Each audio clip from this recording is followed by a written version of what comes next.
Hello friends, मैं हूँ सुनीता। मेरे चैनल हिंदी लोकगीत में आप सबका स्वागत है। मैं आज सावन कजरी गीत सुनाने जा रही हूँ। अगर ये वीडियो पसंद आए तो प्लीज़ लाइक कमेंट सब्सक्राइब करें और सब्सक्राइब के बगल में बेल आइकन है उसे प्रेस करना ना भूलें, जिससे कि मेरे नए वीडियो की नोटिफिकेशन आपको मिलती रहे। खटिया लई चला साजनिया गनवा, घर में गर्मी लागे ना।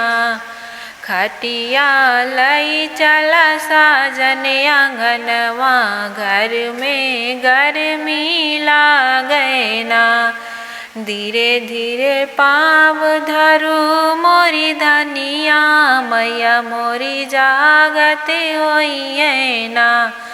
धीरे धीरे पाँव धरू मोरी धनिया, मैया मोरी जागती होइए ना। धीरे धीरे पाँव धरू मोरी धनिया, मैया मोरी जागती होइए ना। तोहरी तो मैया हमारी ससुइया, तोहरी तो मैया हमारी ससुइया, डर काहे तोहरा लागे ना। डर काहे तोहरा लागे ना। खटिया लई चला साजन आंगनवा, घर में गर्मी लागे ना।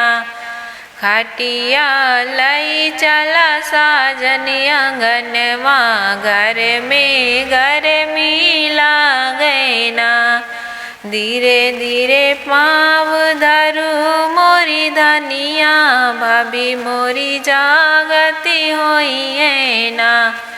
धीरे धीरे पाँव धरू मोरी धनिया, भाभी मोरी जागती होइए ना।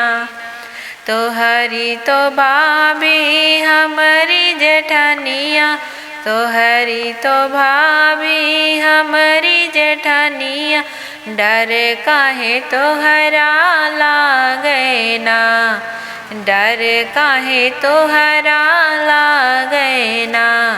खटिया लई चला साजन आंगनवा, घर में गर्मी लागे ना।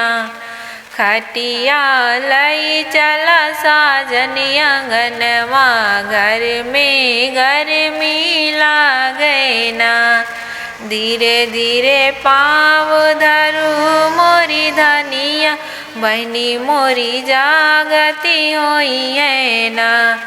धीरे धीरे पाँव धरू मोरी धनिया, बहनी मोरी जागती होइए ना।